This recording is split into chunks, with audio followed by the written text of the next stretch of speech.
आंतरिक प्रश्न चल रहा था धारा विद्युत का। छोटा वीडियो नहीं बन पाता है, समय की समस्या है। जो भी बनता है उसको आप लोग देखते रहिए। इसमें आज का ये जो प्रश्न है बहुत ही महत्वपूर्ण है, बहुत बार आया है, बड़े प्रश्न में आता है और ये प्रश्न कई बार आया है।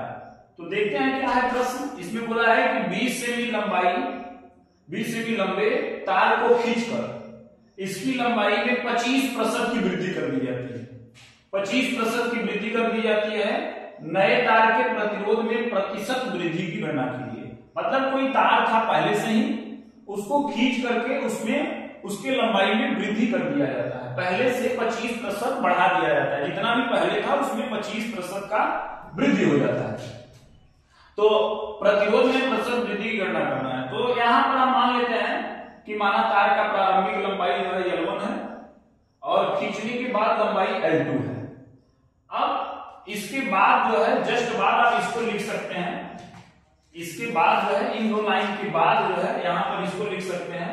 तो यहां पर लिखना क्या है, खींचने के बाद जो लंबाई है वो पहले से 25% बढ़ चुका है। मतलब खींचने के बाद लंबाई, पहले लंबाई L1 था, बाद में लंबाई L2 है। तो तार को खींचने के बाद जो लंबाई होगा जितना भी होगा उसमें प्लस कर दिया जाएगा पहले का 25%। मतलब जैसे मान लीजिए ये L1 हो गया, L1 का मतलब मान लीजिए अगर 10 मीटर लंबा तार है 10 लिखेंगे, उसमें जो वृद्धि किया जा रहा है 10 का 25%।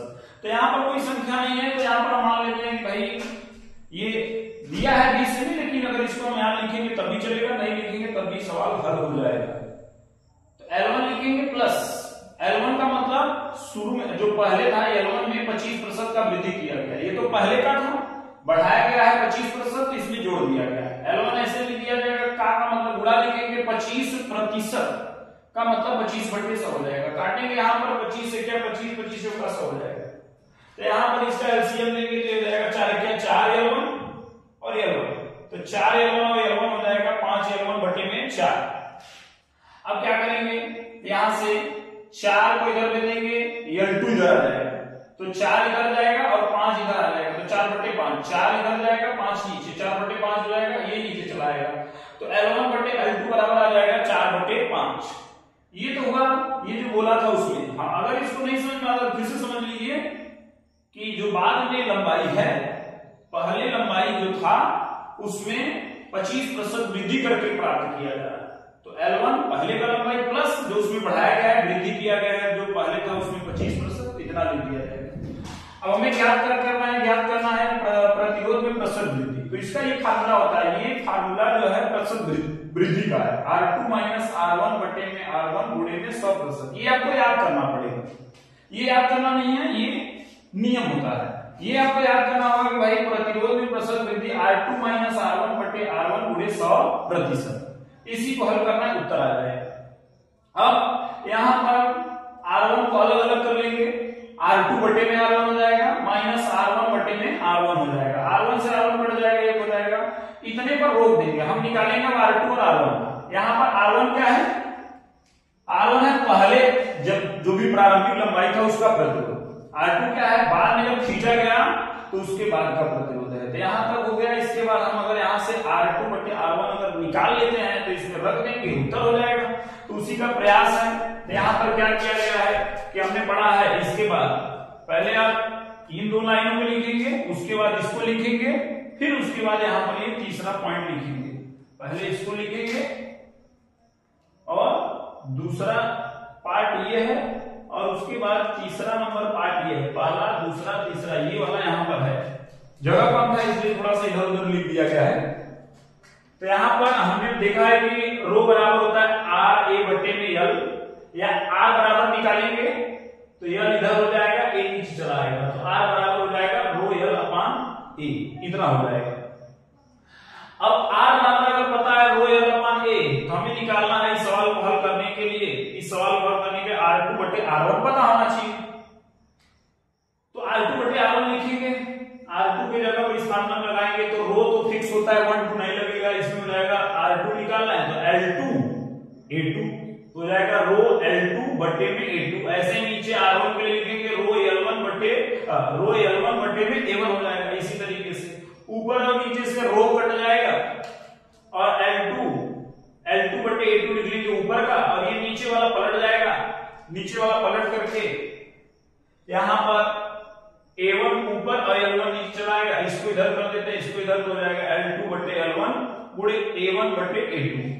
अब यहां पर एक बार ध्यान दीजिए कि यहीं पर इसके बाद बगल में बताया गया है इसका मान और कैसे हल करेंगे। तार का जो प्रारंभिक आयतन होगा, देखिए तार को अगर खींच दिया गया तो उसका आयतन नहीं बदलेगा, हाँ लंबाई बदल गया है, उसका मोटाई बदल गया है, लेकिन जितना पहले आयतन था उतना अब भी होगा। तो यहां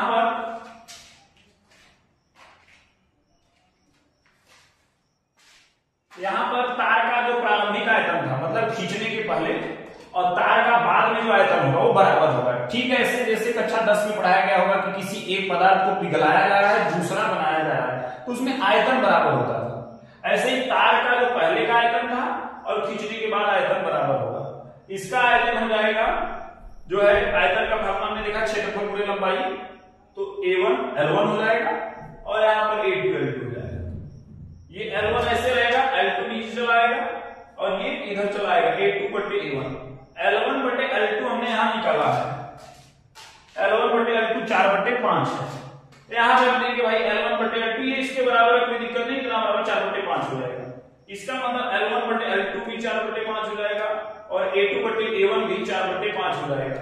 उसके बाद इसमें जो है मान रख देंगे इसका L1 बटे L2 पता है हमको 4 बटे 5, लेकिन L2 बटे L1 रखना है तो यहां पर क्या करेंगे, ये 5 बटे 4 पलट कर रख देंगे, क्योंकि L1 बटे L2 अगर 4 बटे 5 है तो L2 बटे L1 हो जाएगा 5 बटे 4 और A1 बटे A2 नहीं पता है, A2 बटे A1 4 बटे 5 है तो A1 बटे A2 रखेंगे तो 5 बटे 4 हो जाएगा। यहां से आप लोग जैसा हो सकता है वैसा लिख सकते हैं। ये 5 का गुणा 5 में 25 हो जाएगा, 16 हो जाएगा।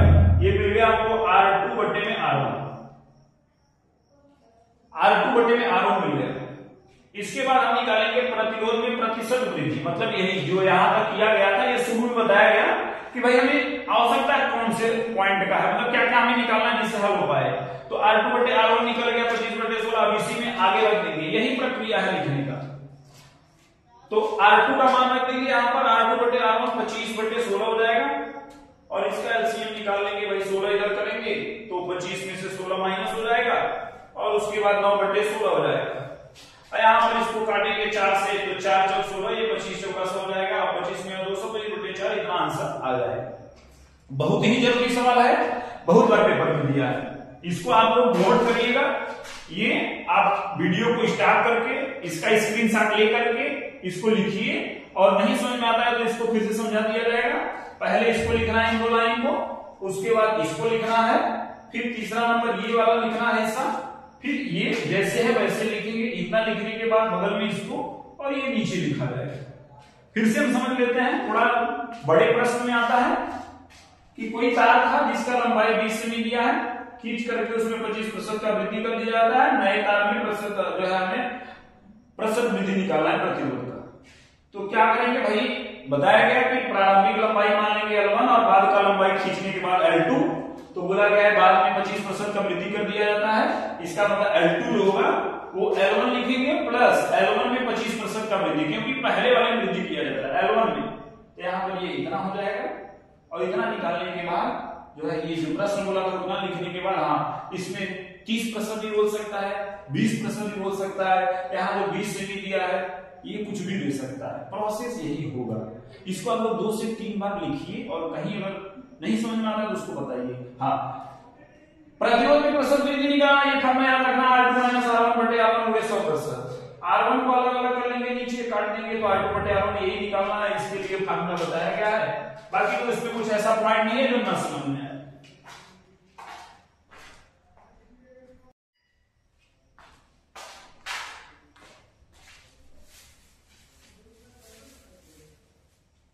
देखिए अगला सवाल क्या है इसमें कि ये भी पेपर में प्रश्न आया, जितना हमने लगवाया लगभग सब पेपर में आया हुआ है। एक तार के अनुप्रस्थ काट का क्षेत्रफल ये A हो गया, A बराबर लिख लेंगे A गुणे 10 की पावर -7 मीटर स्क्वायर। मुक्त इलेक्ट्रॉनों की संख्या n बराबर लिख लेंगे 2 गुणे 10 की पावर 28 प्रति मीटर क्यूब। फिर उसके बाद धारा दिया 3.2 एम्पीयर। निकालना क्या है, धारा घनत्व। धारा घनत्व J बराबर होता है I बटे A। आई का मान रख लेंगे, उसके बाद ए का मान रख लेंगे, हल हो जाएगा। ए का मान उधर है, अनुगमन में VD निकालना है। एक फार्मूला बनाया गया होगा J बराबर NEBD। ये कहां से आया, ये बहुत बार बताया गया है। J बराबर होता है I बटे में A, और I की जगह पर होता है NEVDA, और नीचे हो जाएगा A से A कट जाएगा, और यहां पर मिलेगा NEVD।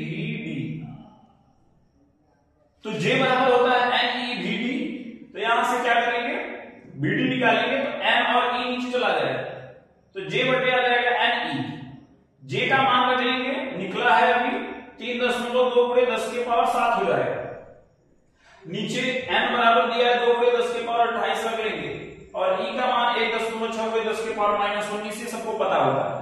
यहाँ 1.6 3.2 है, दशमलव से दशमलव इसका गायब हो जाएगा, बराबर अंक पर है, और 16 से कट जाएगा, 16 में 2 आ जाएगा, यहाँ से 2 कट जाएगा, सभी संख्याएं कट गए, घात वाले बचे हुए। 10 के घात में 7 है, यहाँ 28 है, यहाँ 19 है, 28 में से 19 निकल जाएगा, 9 बचेगा, 10 के घात में प्लस में 9, ऊपर जाएगा -9, और उसमें से निकल जाएगा, तो आंसर आ जाएगा। तो आप लोग पेपर देखिए और किताब का प्रश्न देखिए, जो भी ना आए अब अगले दिन से नया अध्याय स्टार्ट किया जाएगा, जो भी प्रश्न नहीं आता उसको पूछिए।